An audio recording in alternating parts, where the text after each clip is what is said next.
ये सारे non serious है। जो बीपीएससी पीटीवी क्वालिफाई किए हैं फिर भी मानते कि नहीं री एग्जाम होना चाहिए और पूरी व्यवस्था में सुधार होना चाहिए। नेता का बेटा नहीं नेता बनेगा, एसडीएम का बेटा एसडीएम नहीं बनेगा, किसान का बेटा भी एसडीएम बनेगा, और जो क्या बोलते हैं जो ठेला रिक्शा चलाते हैं उनका बेटा भी एसडीएम बनेगा, डीएसपी बनेगा। इसके बाद आपने देखा है सीरियली रिजल्ट दिया है, पूरा सीरियली 1 2 3 4 5 है नीतीश कुमार सर कि बेटी बचाओ बेटी पढ़ाओ। वो देख लेंगे बेटियां सारी सड़क पे आ चुकी है। वो कहते हैं वो उनको मैं एक संदेश देना चाहूँ, अगर घर की बेटियां रोड पे आती तो कहा जाता कि घर की इज्जत चली जाती, बिहार की इज्जत नहीं जा रही है। अगर ये परीक्षा रद्द नहीं होती है इतने सारे घटनाओं के बाद तो ये सिस्टम बन जाएगा और आगे भी परीक्षा इसी तरीके से चलते रहेगी जो कहीं से भी स्वीकार्य नहीं है। लोगों को देखिए नेता से कोई उम्मीद नहीं है, यहाँ जितने भी नेता है सिर्फ अपना राजनीति चमकाने के लिए है। चाहे कोई भी नेता हो, लिखा होगा 6.32% पास हुआ है, जबकि जो 4 जनवरी को एग्जाम हुआ है 9.62% मुद्दा स्टूडेंट पास हुआ है। तो ये सबसे बड़ा गंभीर मुद्दा है। नमस्कार, मैं अजीत कुमार, आप देख रहे हैं डिजिटल दस्तक। देखिए बीपीएससी 17वीं का आज 45 दिन से धरना प्रदर्शन चल रहा है। आज देखिएगा कि 45 दिन रामांशु सर यहीं गर्दनी बाग धरना स्थल पर बैठे हुए हैं। आज देखिएगा कि छात्रों का भी हुजूम, सैकड़ों की संख्या में यहाँ छात्र पहुंचे हैं। सर आज तो देखिए बहुत सारे छात्र का जुटान कर दिए हैं। साहब जुटान नहीं किए, अपने से आए बच्चे, अपने से आए। बिल्कुल इनसे रिक्वेस्ट किया जाता है, बच्चे अपने हक की लड़ाई खुद लड़ने आते हैं। ये सारे नॉन सीरियस है। जो बीपीएससी पीटीवी क्वालिफाई किए हैं फिर भी मानते कि नहीं री एग्जाम होना चाहिए और पूरी व्यवस्था में सुधार होना चाहिए। बीच में देखिएगा कि धीरे धीरे गर्दनी बाग खाली भी हो गया था, अब 2-4-10 लोग बचे थे, फिर आज से छात्र का जुटना शुरू हो गया है। खाली नहीं हुआ था, हम लोग बुलाते हैं तो आते हैं, नहीं बुलाते हैं नहीं आते हैं। यहाँ रहने की व्यवस्था भी चाहिए ना, वो व्यवस्था हमारे पास है नहीं। कहाँ से सबको खिलाएंगे, कहाँ से लोग रखेंगे, इसलिए। बीच में सर आप कोर्ट में भी गए थे कल या परसों, क्या हुआ था वहाँ पे? कोर्ट में जो है सारी बातों को सुना गया और जो पिछला केस था उसके साथ मर्ज कर दिया गया। तो देखिएगा कि हाथ में गांधी जी का मूर्ति, अम्बेडकर का मूर्ति है, आप लोग क्या बताना चाहते हैं? कि साहब हम लोग इन्हीं के भक्त हैं, इन्हीं के समर्थक हैं। तो क्या लगता है कि सरकार आप लोग की बात मानेंगे? क्योंकि 45 दिन से सरकार से आशा नहीं है, आशा हम लोग को कोर्ट न्यायालय से आप लोग को न्याय मिलेगा। बिल्कुल मिलेगा। ये जो छात्र अभी आए हैं, ये प्रोटेस्ट जो शुरू हुआ है, ये अब कब तक चलेगा? देखते हैं कब तक चलता है, जब तक मांगे नहीं पूरे होंगे तब तक चलेगा। कुछ छात्रों के हाथ में बैनर भी देखिएगा, वो क्या है उस बैनर में सर? थोड़ा सा सारी अपनी मांगों को रखा गया, क्या क्या हम चाहते हैं। क्या मांग के लेके आप लोग यहाँ हैं? री एग्जाम। आयोग तो आप लोग तो सब प्रूफ मांग रही है, सरकार प्रूफ मांग रही है। अब कितना प्रूफ दे? आयोग सब कुछ हम लोग को सुपुर्द कर दे, हम लोग प्रूफ दे देंगे। सब कुछ तो उसके पास है ना, हम लोग प्रूफ तो दे ही रहे थे। पहले कहते थे एक सेंटर पे, वो सेंटर 22 सेंटर में तब्दील हो गया।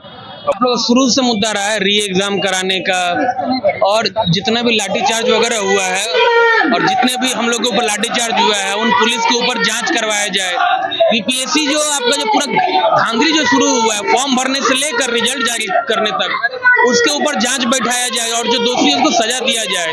70वीं बीपीएससी परीक्षा जो हुई है ये परीक्षार्थियों की परीक्षा हुई नहीं, ये परीक्षा हुई है निष्पक्षता की और अनियमितताओं की, जिसमें अनियमितता को 150 में 150 अंक मिला है और निष्पक्षता को 0 150 में। इसलिए हम लोग को एग्जाम को कैंसिल करवाना है पूरी तरीके से और री एग्जाम चाहिए ही चाहिए, क्योंकि अगर ये प्रकरण अगर आगे भी चलता रहा, 45 दिन से भाई लोग यहाँ बैठे हुए हैं, ठंड में लाठी पड़ चुकी है, पानी से भिगो के मारा गया है, उसके बावजूद भी अगर ये परीक्षा रद्द नहीं होती है इतने सारे घटनाओं के बाद तो ये सिस्टम बन जाएगा और आगे भी परीक्षा इसी तरीके से चलते रहेगी जो कहीं से भी स्वीकार्य नहीं है। इसलिए हम लोग सब री एग्जाम के मुद्दे पे यहाँ बैठे हुए हैं और री एग्जाम लेके ही जाएंगे, चाहे जब तक यहाँ पर बैठना पड़े, चाहे आंदोलन हमारा सत्याग्रह जो है वो जितने दिनों तक चले। अब तक बैठिएगा, जब तक जीत न मिल जाए तब तक बैठिए। मुद्दा लेकर यहाँ है। मुद्दा हम लोग बीपीएससी का री एग्जाम का मुद्दा है, जो एग्जाम 13 दिसंबर और 4 जनवरी को हुआ था, उसको हम चाह रहे हैं कि फिर से कंडक्ट हो, क्योंकि जो एग्जाम हुआ है अनफेयर हुआ है। जब 13 दिसंबर को एग्जाम हो रहा था तो बापू सभागार में उसका सीसीटीवी कहाँ है, उसमें पेपर पहले ही लीक हो गया था। ट्विटर एक्स जो अकाउंट है उस पे आप जाइए तो मिल जाएगा आपको पेपर। तो हम लोग चाह रहे हैं कि जो बीपीएससी है सही से एग्जाम कंडक्ट कराए। आप लोग को लगा रहा है कि री एग्जाम होगा आप लोग के? देखिए अभी जो मुद्दा है हाई कोर्ट में है, माननीय उच्च न्यायालय से हम लोगों को उम्मीद है कि जरूर ना जरूर अच्छा कुछ रिजल्ट मिलेगा, क्योंकि अब हम लोग न्याय के कटघरे में है तो न्याय से बहुत उम्मीद रहती है लोगों को। और हम लोगों को देखिए नेता से कोई उम्मीद नहीं है, यहाँ जितने भी नेता है सिर्फ अपना राजनीति चमकाने के लिए है, चाहे कोई भी नेता हो, मैं नाम किसी का लेना नहीं चाहता हूँ, लेकिन किसी ने हम लोगों का साथ नहीं दिया। रमांशु सर है, टीचर है, इन्हीं से उम्मीद है और यही है जो हम लोगों के साथ खड़े हैं। देखिए हम लोगों का मुद्दा है कि जो 13 दिसंबर को एग्जाम हुआ था उसमें मात्र यहाँ पे लिखा होगा 6.32% पास हुआ है, जबकि जो 4 जनवरी को एग्जाम हुआ है 9.62% मुद्दा स्टूडेंट पास हुआ है। तो ये सबसे बड़ा गंभीर मुद्दा है जो हाई कोर्ट के सामने रखा जाएगा, तो हम लोगों का जो मांग है प्रबल रूप से वहां सुना जाएगा, क्योंकि जो एग्जाम है नॉर्मलाइजेशन का किस आधार पे आप किए हैं, ये तो एक तरीके से नॉर्मलाइजेशन नहीं हुआ। अभी पीएससी पहले ही बोली थी कि नॉर्मलाइजेशन नहीं होगा, तो ये हम लोगों का मुद्दा है जो बहुत ही मजबूत होगा और हम लोगों को हाई कोर्ट से माननीय हाई कोर्ट से जरूर उम्मीद है कि हम लोग जीतेंगे। और देखिए बहुत सारी मुद्दा है कि आरक्षण की हम देखी, फिर आपने भ्रामक घोषणा, अगर बीपीएससी को अनफेयर एग्जाम नहीं हुआ है तो आप बार बार क्यों पब्लिकेशन आप आनंद फानंद में क्यों कोई चीज कर रहे हैं? आप देखिएगा तो एग्जाम नहीं हुआ, जल्दी से रिजल्ट भी दे दिया गया, मतलब इतना क्यों देरी है? आपको जल्दी क्यों है?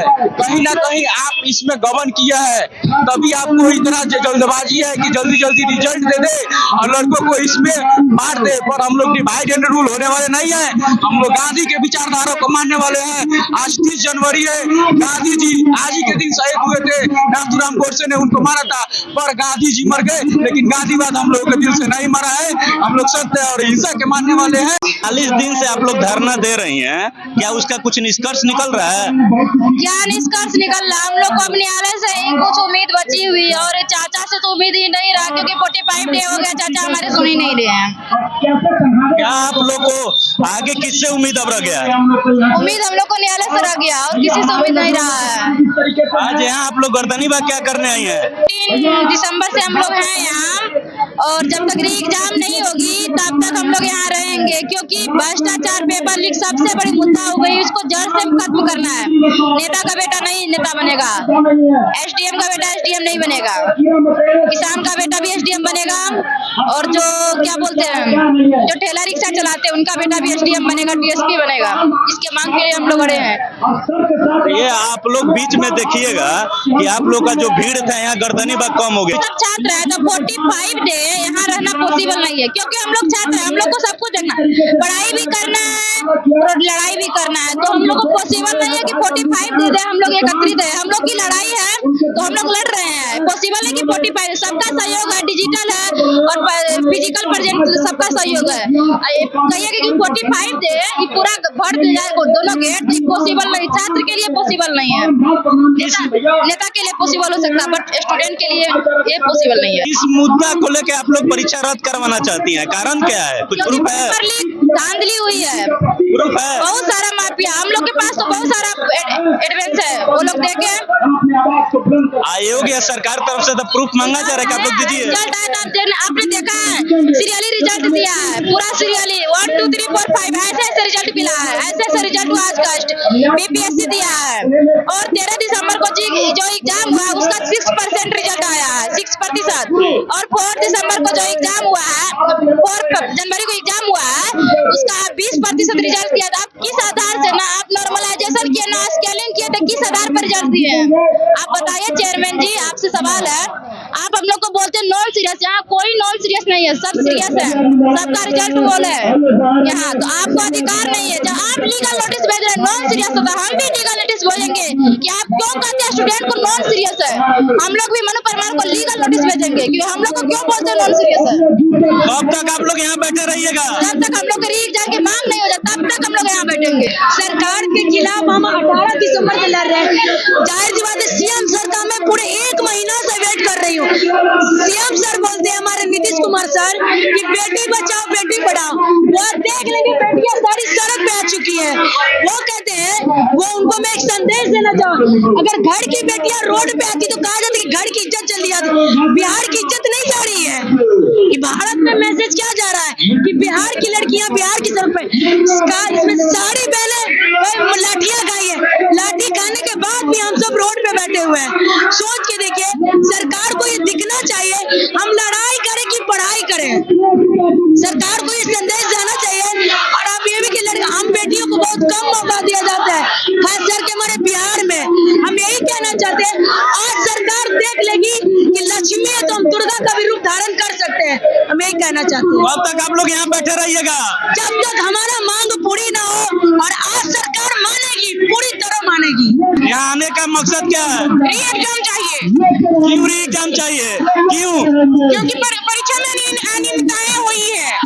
आयोग या सरकार की तरफ से प्रूफ मांगा जा रहा है। साहब, हम लोग एडमिट कार्ड और पेन लेके जाते हैं तो हम लोग के पास कहाँ से प्रूफ है? आप बातों को सुने, बात कैसी लगे आप अपनी प्रतिक्रिया कमेंट बॉक्स में दें। धन्यवाद।